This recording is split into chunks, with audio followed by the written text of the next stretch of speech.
اعوذ باللہ من الشیطان الرجیم، بسم اللہ الرحمن الرحیم۔ جو کہ ہمارا ٹاپک شروع تھا تو اس میں حضرت آدم علیہ السلام کے بارے کا واقعہ بیان تھا، تو اب میں حضرت آدم علیہ السلام کے واقعے کی جو قصہ ہے وہ میں سنا رہی ہوں۔ حضرت آدم علیہ السلام، بسم اللہ الرحمن الرحیم۔ دوسرے علماء کرام علیہ السلام فرماتے ہیں کہ جنت میں آدم علیہ السلام کو رکھا گیا تھا۔ وہ جنت الخلد، ہمیشہ کی زندگی والی جنت نہیں تھی، کیونکہ انہیں ایک درخت کا پھل کھانے سے باز رہنے کا مکلف کیا گیا تھا۔ وہ اس جنت میں سوتے بھی تھے اور اس سے نکال بھی دیے گئے۔ نیز اس جنت میں ان کے پاس ابلیس آیا۔ ان امور سے معلوم ہوتا ہے کہ وہ جنت الماوا نہیں تھی۔ اس قول کی تائید میں موجود توریت کے بیان کو بھی پیش کیا جاتا ہے۔ خلاصہ کلام یہ ہے کہ وہ جنت جس میں آدم علیہ السلام اور اما حوا علیہ السلام رہے تھے، اس کے بارے میں وہ آراء ہیں۔ وہ جنت الخلد ہے۔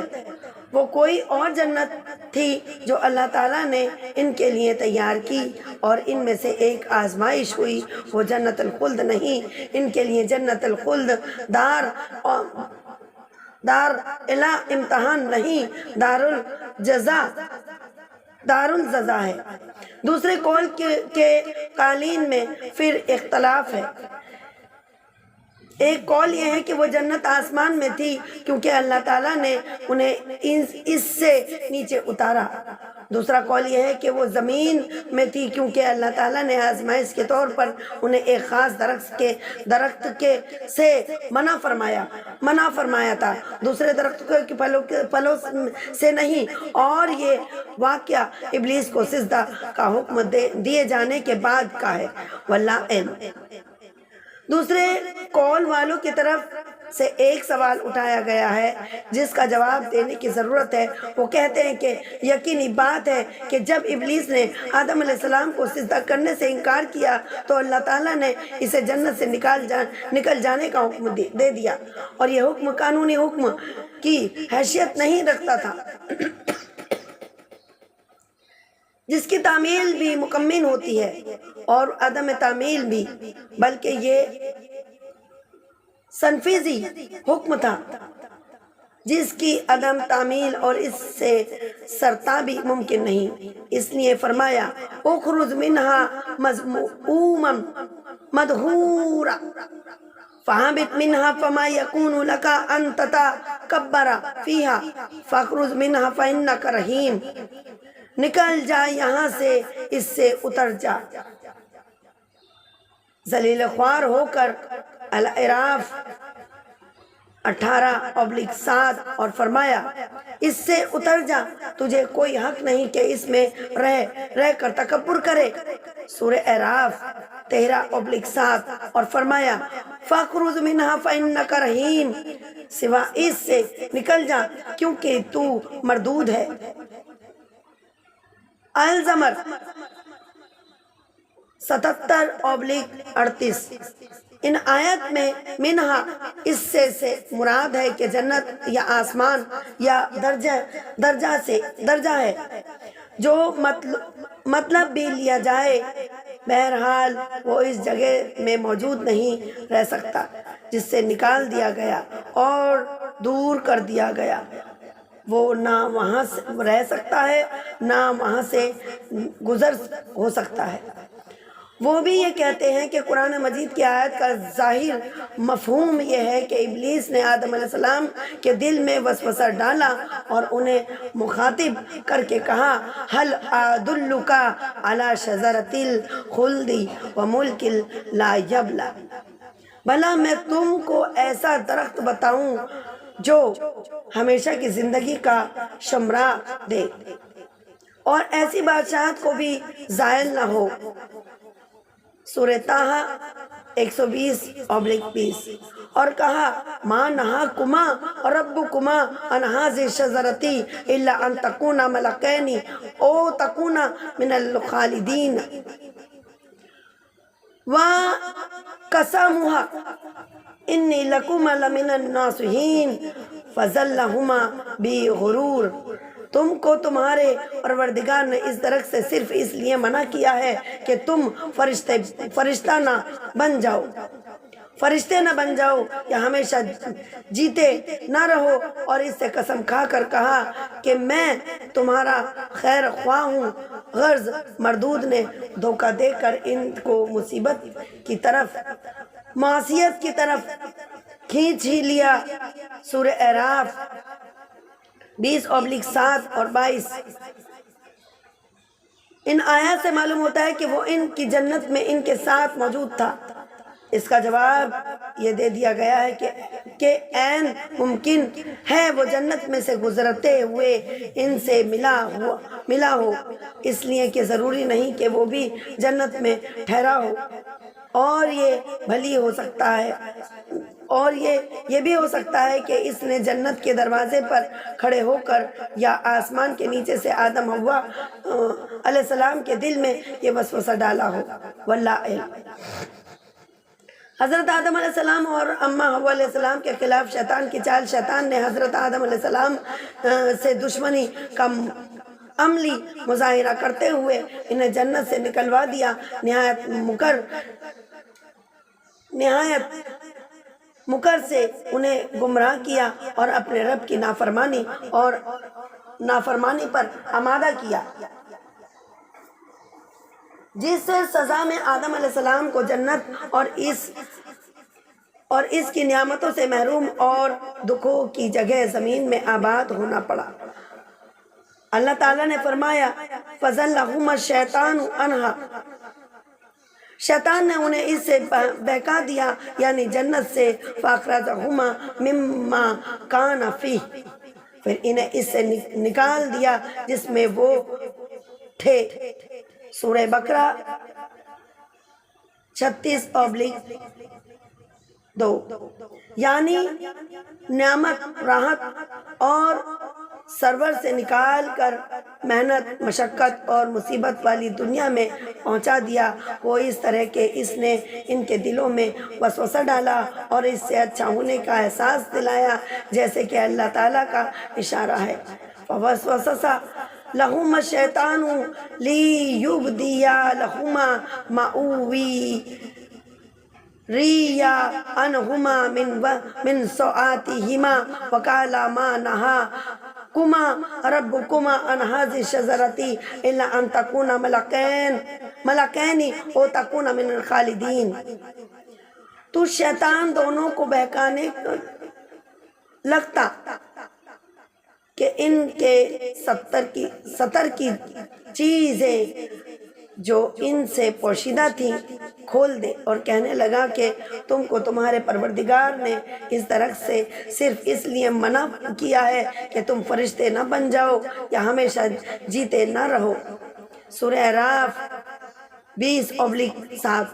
یعنی اس نے کہا کہ اللہ تعالیٰ نے تمہیں اس سے صرف اس لیے منع کیا ہے کہ تم فرشتے نہ بن جاؤ، ہمیشہ رہنے والے نہ بن جاؤ، یعنی اگر تم اسے کھا لو گے تو ایسے بن جاؤ گے، اور انہیں یقین دلانے کے لیے قسمیں کھائیں، جیسا کہ ارشاد باری اللہ تعالیٰ ہے فَقَسَمَهُمَا إِنِّي لَكُمَا لَمِنَ النَّاصِحِينَ، اس نے انہیں قسمیں کھا کر کہا میں یقیناً تمہارا خیر خواہ ہوں۔ سورہ اعراف 21/7۔ ایک اور آیت میں ارشاد ہے فَوَسْوَسَ إِلَيْهِ الشَّيْطَانُ قَالَ يَا آدَمُ هَلْ أَدُلُّكَ عَلَى شَجَرَةِ الْخُلْدِ وَمُلْكٍ لَا يَبْلَى۔ تو شیطان نے ان کے دل میں وسوسہ ڈالا اور ان سے کہا کہ آدم بھلا میں تم کو ایسا درخت بتاؤں کہ جو ہمیشہ زندگی و شمرہ دے اور ایسی بادشاہت کے کبھی زائل نہ ہو۔ سورہ طٰہٰ 120/20۔ یہ جو اس نے کہا میں آپ کو ایک ایسا درخت بتاؤں گا جس کو کھانے کے نتیجے میں آپ ان موجود نعمتوں میں ہمیشہ رہنے کے مستحق ہو جائیں گے، اور آپ کو ایسی حکومت حاصل ہو جائے گی جو کبھی تباہ ہوگی نہ ختم ہوگی۔ یہ بات محض دھوکے، فریب اور جھوٹ پر بنی تھی۔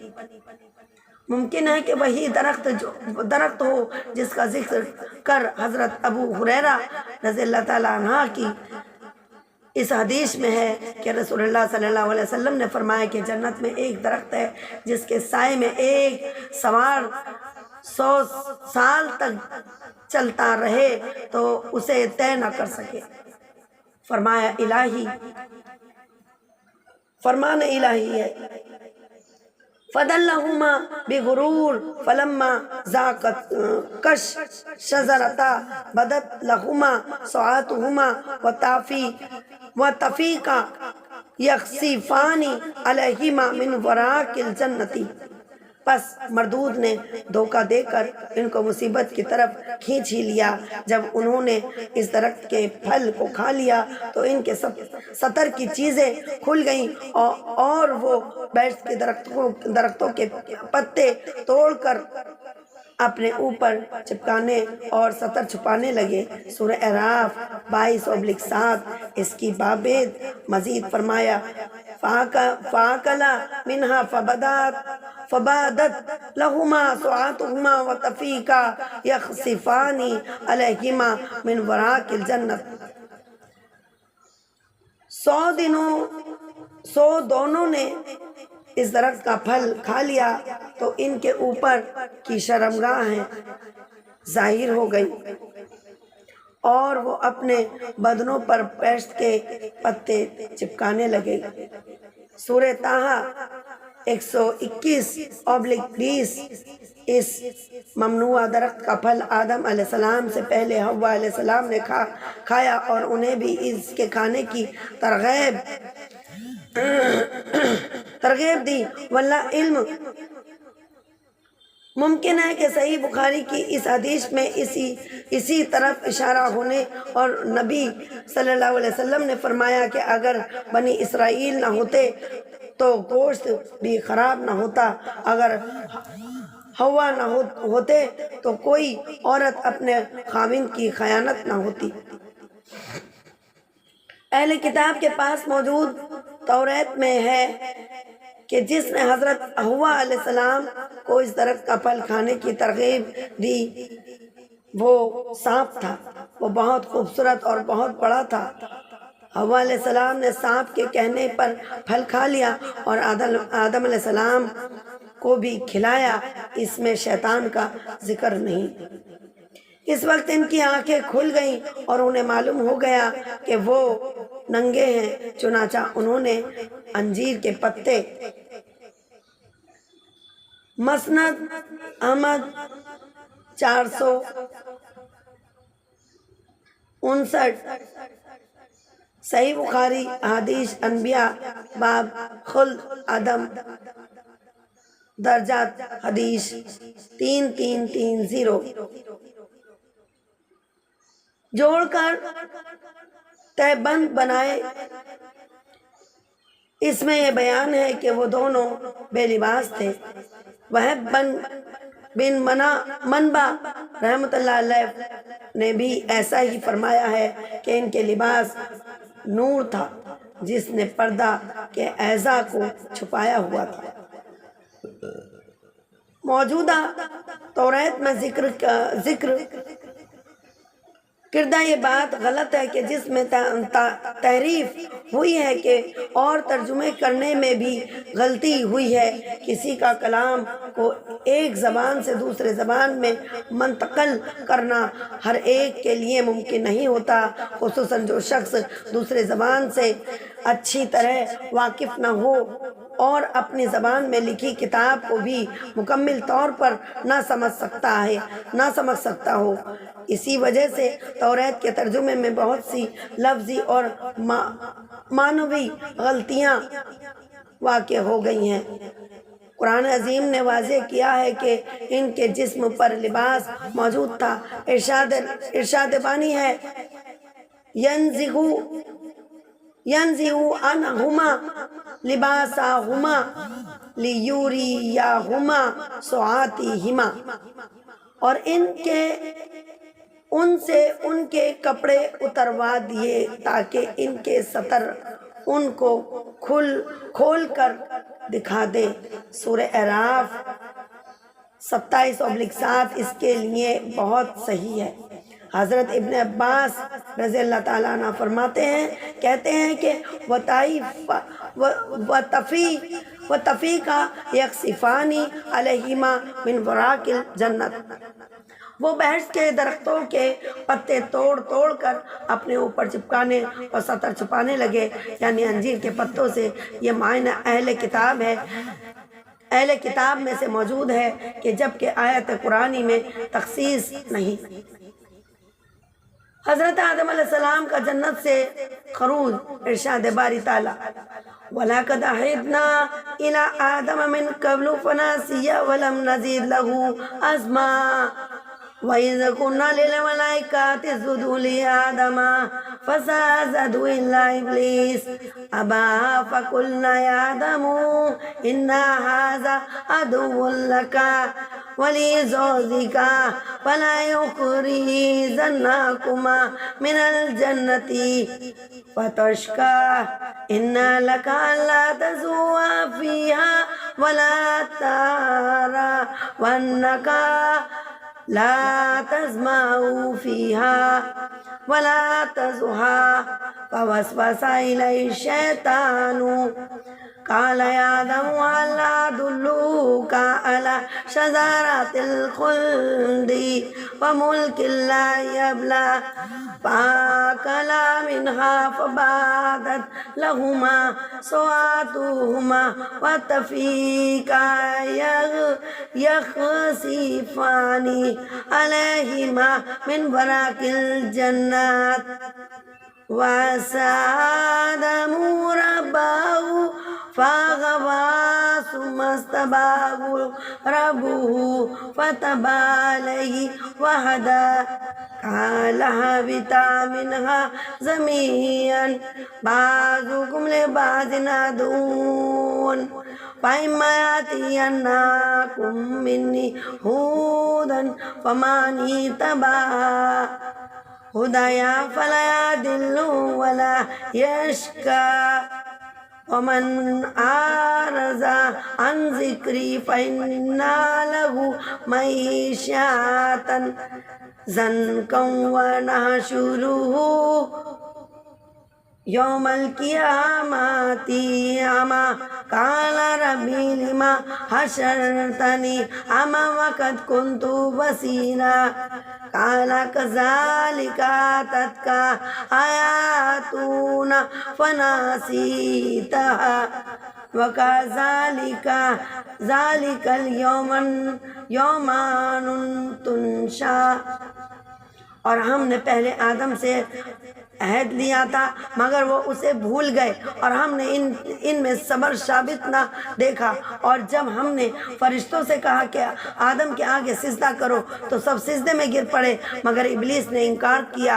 ہم نے فرمایا کہ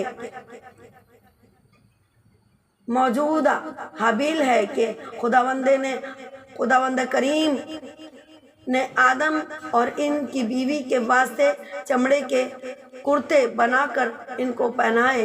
پیدائش 21/3 تفسیر بن کثیر 2:15-2 تفسیر سورہ الاعراف آیت نمبر 22۔ آدم یہ تمہارا اور تمہاری بیوی کا دشمن ہے، تو یہ کہیں تم دونوں کو بہشت سے نکلوا نہ دے، پھر تم کو تکلیف میں پڑ جاؤ گے۔ یہاں تم کو یہ آسائش ہوگی کہ نہ بھوکے رہو گے نہ ننگے، اور یہ کہ نہ پیاسے رہو اور نہ دھوپ کھاؤ۔ تو شیطان نے ان کے دل میں وسوسہ ڈالا اور کہا کہ آدم بھلا میں تم کو ایسا درخت بتاؤں جو ہمیشہ کی زندگی کا دے اور ایسی بادشاہت کو بھی زائل نہ ہو۔ سو دونوں نے اس درخت کا پھل کھا لیا تو ان پر ان کی شرمگاہیں ظاہر ہو گئی اور اپنے بدنوں پر بیٹھ کے پتے چپکانے لگے، اور آدم نے اپنے پروردگار کے حکم کے خلاف کیا تو وہ اپنے مطلب سے بے راہ ہو گئے۔ پھر ان کے پروردگار نے ان کو نوازا تو ان پر مہربانی سے توجہ فرمائی اور سیدھی راہ بتائی۔ فرمایا کہ تم دونوں یہاں سے اکٹھے نیچے اتر جاؤ، تم میں سے بعض کے دشمن ہوں گے، پھر اگر میری طرف سے تمہارے پاس ہدایت آئے تو جو شخص میری ہدایت کی پیروی کرے گا وہ نہ گمراہ ہوگا اور نہ تکلیف میں پڑے گا، اور جو میری نصیحت سے منہ پھیرے گا اس کی زندگی تنگ ہو جائے گی، اور قیامت کو ہم اسے اندھا کر کے اٹھائیں گے، اور وہ کہے گا کہ میرے پروردگار تو نے مجھے اندھا کر کے کیوں اٹھایا؟ تو میں تو دیکھتا بھالتا تھا۔ اگر فرمائے گا کہ ایسا ہی چاہیے تھا کہ تیرے پاس ہماری آیتیں آئیں تو تو نے ان کو بھلا دیا، اسی طرح آج تجھے بھلا دیا جائے گا۔ سورہ طٰہٰ 115-20-126 دوسرے مقام پر یوں فرمایا، بِتُو بَعْضُکُمْ لِبَعْضٍ عَدُوٌّ وَلَکُمْ فِی الْأَرْضِ مُسْتَقَرٌّ وَمَتَاعٌ إِلیٰ حِین۔ تم سب بیشت سے اتر جاؤ، اب سے تم ایک دوسرے کے دشمن ہو اور تمہارے لیے ایک وقت خاص تک زمین پر ٹھکانہ اور زندگی کا سامان کر دیا گیا ہے۔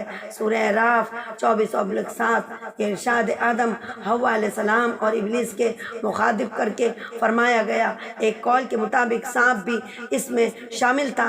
انہیں حکم دے دیا گیا کہ جنت سے نکل جائیں، جبکہ وہ ایک دوسرے کے دشمن و مخالف رہیں گے۔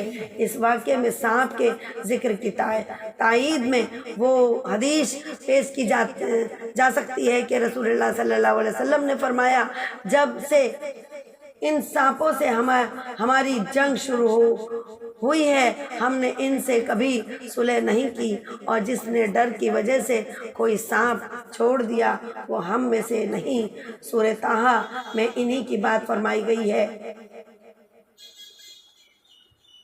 بِتَا مِنْہَا زَمِیًّا بَعْضُکُمْ لِبَعْضٍ عَدُوٌّ۔ تم دونوں یہاں سے اکٹھے نیچے اتر جاؤ، تم میں سے بعض کے دشمن ہوں گے۔ سورہ طٰہٰ 123-20 دونوں میں سے مراد آدم علیہ السلام اور ابلیس ہیں۔ حوا علیہ السلام آدم علیہ السلام کے تابع ہو کر اور سانپ شیطان کے تابع ہو کر اس حکم کے مخاطب ہیں۔ علماء کرام کا اس مسئلے میں بھی اختلاف ہے کہ آدم علیہ السلام جنت میں کتنا عرصہ رہے۔ حضرت ابو ہریرہ رضی اللہ تعالیٰ عنہ فرماتے ہیں کہ بیان فرماتے ہیں کہ نبی کریم صلی اللہ علیہ وسلم نے فرمایا کہ آدم علیہ السلام کو جمعے کے دن پیدا کیا گیا اور اسی دن انہیں جنت میں داخل کیا گیا اور اسی دن نکالا گیا۔ اگر مذکور بالا حدیث کا یہ مطلب لیا جائے کہ جس دن ان کو پیدا کیا گیا اسی دن انہیں نکالا گیا، اور یہ سمجھا جائے کہ جنت کے ایک دن سے مراد موجود دونوں جیسی مدت ہے، تو نتیجہ یہ ہوگا کہ وہ دنیا کے دن جیسا ایک دن کا کچھ حصہ ٹھہرے، لیکن یہ رائے محل نظر ہے۔ اگر یہ کہا جائے کہ ان کی تخلیق اور دن ہوئی اور جنت سے کسی اور دن نکلے، یا یہ کہا جائے کہ دن سے مراد 6000 سال کی مدت ہے، جیسے ابن عباس رضی اللہ تعالیٰ عنہ فرماتے ہیں کہ مجاہد اور ضحاک علیہ السلام سے مروی ہے کہ اور ابن جریر رحمۃ اللہ علیہ نے اسی کو ترجیح دی ہے کہ اس کا نتیجہ یہ ہوگا کہ وہ جنت میں طویل عرصہ ٹھہرے۔ حضرت ابن عباس رضی اللہ تعالیٰ عنہ فرماتے ہیں کہ آدم علیہ السلام کو مکہ مکرمہ اور طائف کے درمیان وعینہ نامی مقام پر اتارا گیا۔ حضرت حسن بصری رحمۃ اللہ علیہ فرماتے ہیں کہ آدم کو ہند میں اتارا گیا، حوا علیہ السلام کو جدہ میں، ابلیس کو بصرہ سے چند میل دور میان نامی جگہ میں، اور سانپ کو اسفیان میں اتارا گیا۔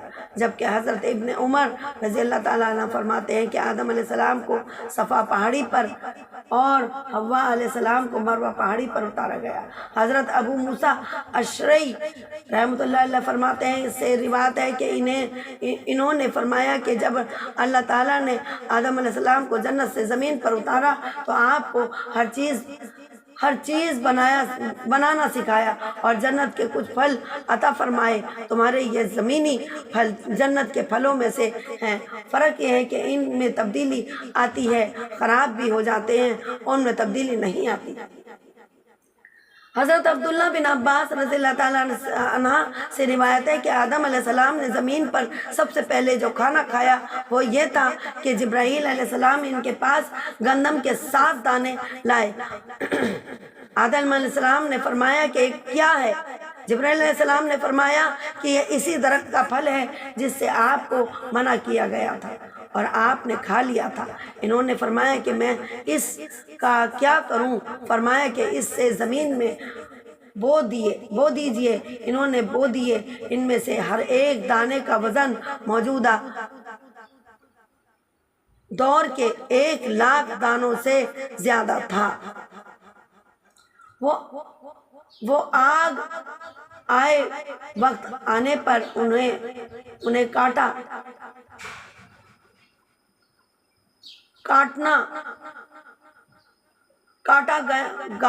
گاہا،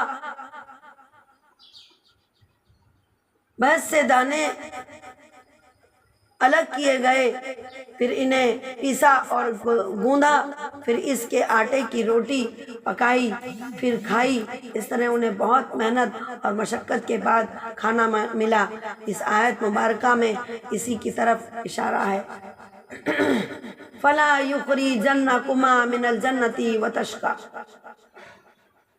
ایسا ہرگز نہیں ہونا چاہیے کہ وہ شیطان تمہیں جنت سے نکلوا دے، پھر تمہیں سخت مشقت برداشت کرنی پڑے۔ سورہ طٰہٰ 117-20۔ حضرت آدم علیہ السلام کی توبہ، اللہ تعالیٰ نے جب انہیں جنت اور راحت و سکون والی جگہ سے نکال کر مشقت اور محنت والی زندگی مہیا کی تو انہیں اپنی غلطی کا احساس ہوا اور وہ اللہ تعالیٰ کی طرف متوجہ ہوئے، جس کا ذکر اللہ تعالیٰ نے قرآن مجید میں یوں فرمایا ہے کہ أَلَمْ أَنْهَاكُمَا أَنْ تِلْكُمَا الشَّجَرَةِ وَأَقُلْ لَكُمَا إِنَّ الشَّيْطَانَ لَكُمَا عَدُوٌّ مُّبِينٌ قَالَ رَبَّنَا ظَلَمْنَا أَنفُسَنَا وَإِن لَّمْ تَغْفِرْ لَنَا وَتَرْحَمْنَا لَكُونَنَّ مِنَ الْخَاسِرِينَ۔ کیا میں نے تم کو اس درخت کے پاس جانے سے منع نہیں کیا تھا اور جیتا نہیں دیا تھا کہ شیطان چیتا نہیں دیا تھا کہ شیطان تمہارا کھلم کھلا دشمن ہے، کہ دونوں عرض کرنے لگے کہ پروردگار، ہم نے اپنی جانوں پر ظلم کیا اور اگر تو ہمیں نہیں بخشے گا اور ہم پر رحم نہیں کرے گا تو ہم تباہ ہو جائیں گے۔ سورہ اعراف 23:7۔ آدم علیہ السلام نے کلمات اللہ تعالیٰ سے ہی سیکھے تھے، جیسا کہ قرآن مجید میں اس کے وضاحت ہے۔ فَتَعَلَّقَ آدَمُ مِن رَبِّهِ کلمات، پھر آدم نے اپنے پروردگار سے کچھ کلمات سیکھے۔ سورہ بقرہ 37:7۔ ان لفظ میں اپنی غلطی کا اعتراف ہے، اللہ کی طرف سے توجہ ہے کہ اس کے سامنے عزیز و نیاز اور تذلل کا اظہار ہے، اور اس مشکل گھڑی میں اللہ تعالیٰ کی طرف متوجہ کا اقرار ہے۔ آدم علیہ السلام کی اولاد میں سے جس شخص کو یہ راز سمجھ میں آ گیا، اس کی دنیا بھی سنور جائے گی اور آخرت بھی۔